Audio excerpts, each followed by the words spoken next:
Hey guys, I'm Vince Noble, and the best part about living in the Sunshine State is the water life. Growing up here, I've always had access to the beaches and shorelines, where there's plenty of fishing, boating, and relaxing going on. And my love for water brought me to radio. The dragon boat races are going this weekend too, so we want to which got me to cover some of the biggest sporting events in the area, some of which included the powerboat racing, dragon boat racing, and a lot of fishing tournaments. But that's not all, because when it comes to the water, the possibilities are endless. So I want you guys to experience living out water life, so come with me.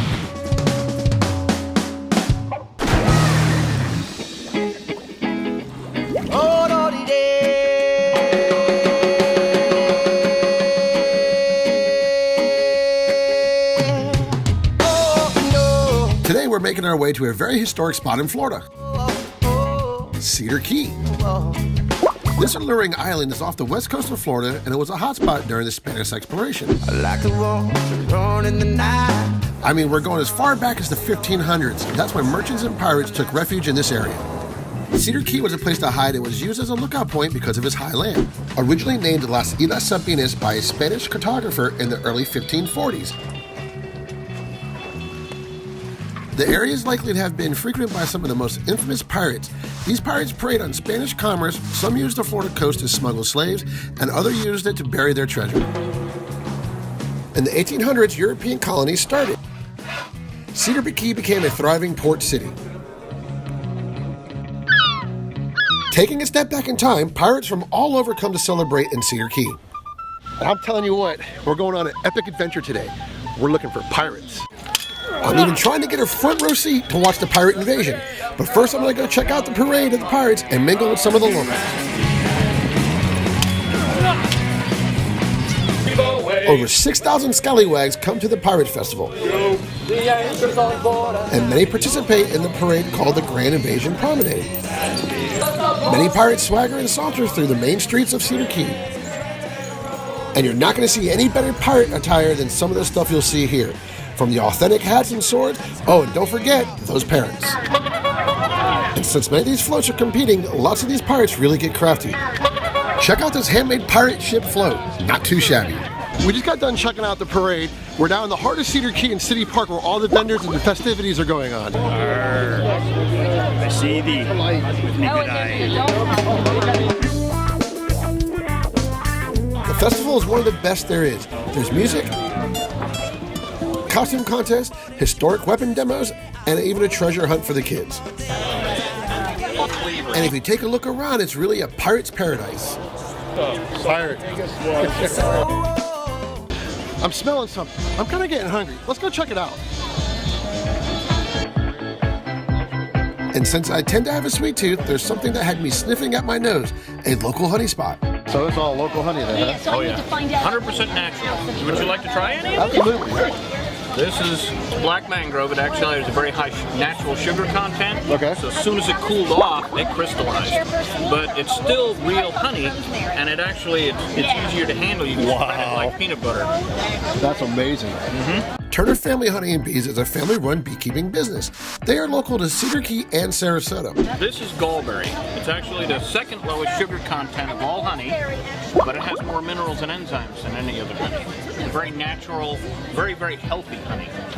It's got a bit of a twang to the end too, which is nice. That's really good. Orange blossom. Now, we do not feed our bees sugar water or corn syrup in the spring to build up our hives. Right. So this is 100% pure honey.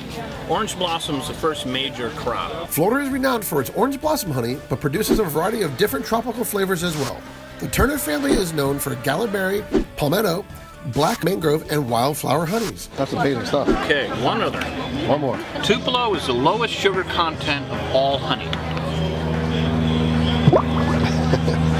That's really good stuff. Bees play an important role in the environment. As a natural pollinator, they are responsible for 1 out of every 3 bites of food we consume. This is the stuff right here. Local honey. And our day with the pirates continued. With so many vendors around, I don't even know what to do next. How about exploring some pirate paraphernalia? Blackbeard has got the hookup. Look at all the cool treasures he has. Tell us a little about what you got going on here. Well, we got some mugs, we've got jewelry, we've got coolies, we got skull caps, we got knives, and we actually have real flintlock pistols. This is called the Queen Anne's. They're extremely hard to get a hold of. This is a firing weapon too, so that's our newest addition right there. It's called the steampunk look. I like this. This is pretty sharp. Well, then I think you should buy it, don't you? Very cool. Yeah, so. Very neat stuff. He also gives me a lesson on a pirate's handshake. Been branded. Hi, now you know why we shook like that. So you can... No, actually we wore these big cups. So the captains meet, right?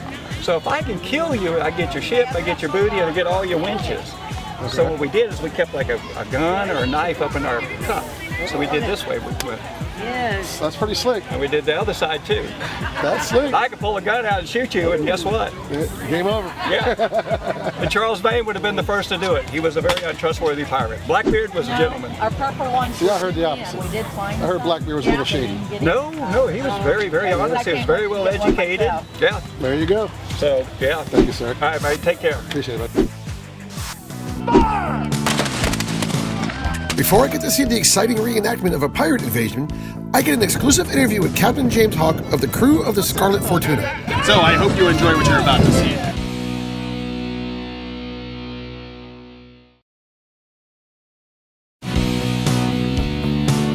Captain, thanks for joining us on the show. Tell us a little bit about what you guys do and your crew. Well, how you doing, mate? As you know, we're the crew of the Scarlet Fortuna. We're a local nonprofit based out of Pinellas County, Florida, who's designed to promote literature education 1 hour at a time for the students. Hold out your hand like this. Put your claws like this and like this. That's really cool. So you're bringing these stories to life for the kids? Oh, of course. You know, we go out to a classroom if we could. Roger the Jolly Pirate. And we'll try to bring elements of literature and story time to life for children by being that element that they're reading within the page. Now, tell us, different events that you guys attend. I know you've been all over the state of Florida, and you can't live the water life without being a pirate. You know, the thing with piracy with us, so you'll find us at a local school or a library. You can see us at a pirate festival. Even some of our crew have been invited to go as far as Nassau. Bloody hell! The pirates and the awesome. true Caribbean, the heart of where piracy was during the Golden Age. How's that for off the boat, eh? You're a pirate, you do have to treasure, you bring stories to life for kids. Where can people find you? How can they get in touch, volunteer, donate? I mean, you guys do so much for the communities. I want to be able to tell the people out there where they can find you.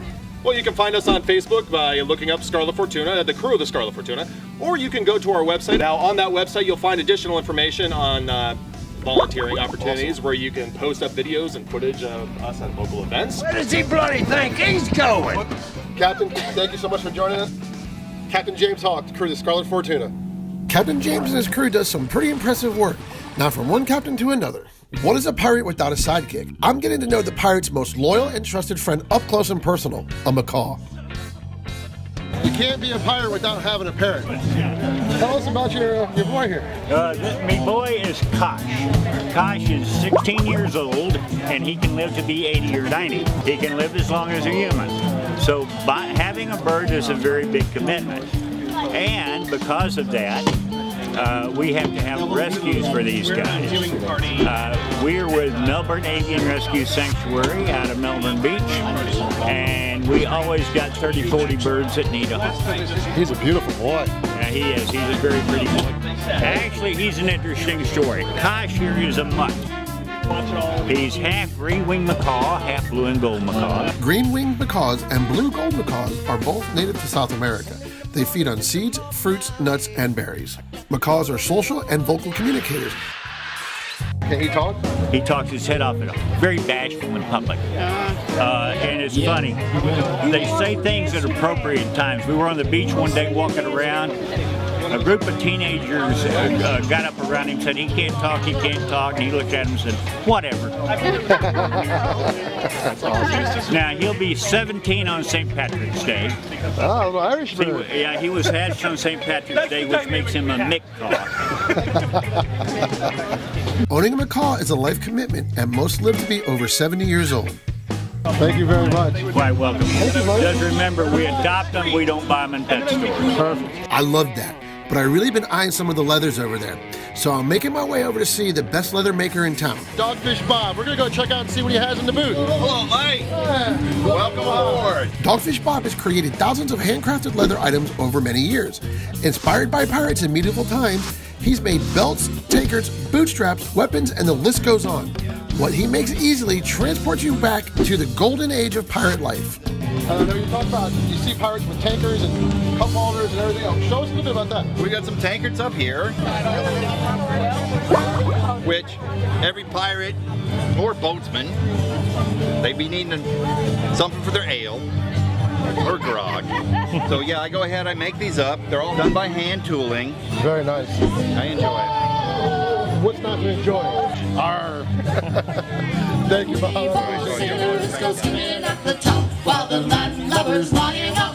And the music is also straight back from in the heyday. Rusty Cutlass, a renowned pirate band, is gracing the weekend's event along with Body Boys and the Rusty Anchors at the gazebo in the park. I just got invited to be an honorary pirate of the day, and I get to go out there on the beach and light the cannons. It's not every day you're chosen to light the cannon for these festivities.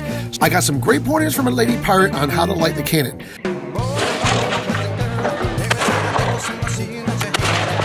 I'm not the only one getting some practice before the big invasion.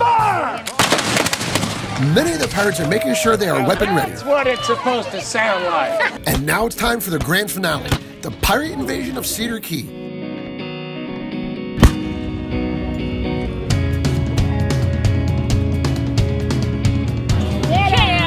Bring it! Shoot 'em! The first casualty falls to the sand, a pirate from the other side. The historic battle for Cedar Key takes us to a long time ago. It's rumored that a privateer turned pirate, Jean Lafitte, had buried treasure on Cedar Key. Pirates from all over were drawn to the area and searched for the infamous hidden fortune. And ended up an epic battle against the pirates on the sandy shores over Jean Lafitte treasure. Many shots were fired back and forth. It's really a sight to see. Low on gunpowder, the pirates are forced to draw their swords and battle on the beach. The force behind these sword fights are intense.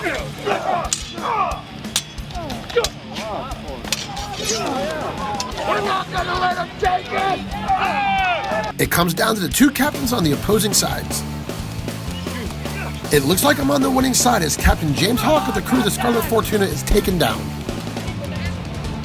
Thank you for watching us portray the Battle of Cedar Key. It's the end of a battle, and all the pirates rejoice for a successful reenactment. You just witnessed the invasion of Cedar Key. Overall, it was a blast. And to end the day, I get to watch some more cannon blasting on the beach as the sun goes down. Check out that amber coloring in the sky. That's the water life for you. Coming up on Livin the Water Life, a crazy wind chill has swept across most of Florida. With temperatures dipping below the 40s, I'm all bundled up and taking my chances out on the water. My master captain has taken us to some of the best fishing spots for this type of weather. This time around, we have our hearts set on some sharks. We also have a boat full with two special guests on board. One a musician with a love of fishing and a Florida girl who knows how to reel them in. You won't want to miss this freezing Florida fishing day next on Livin the Water Life.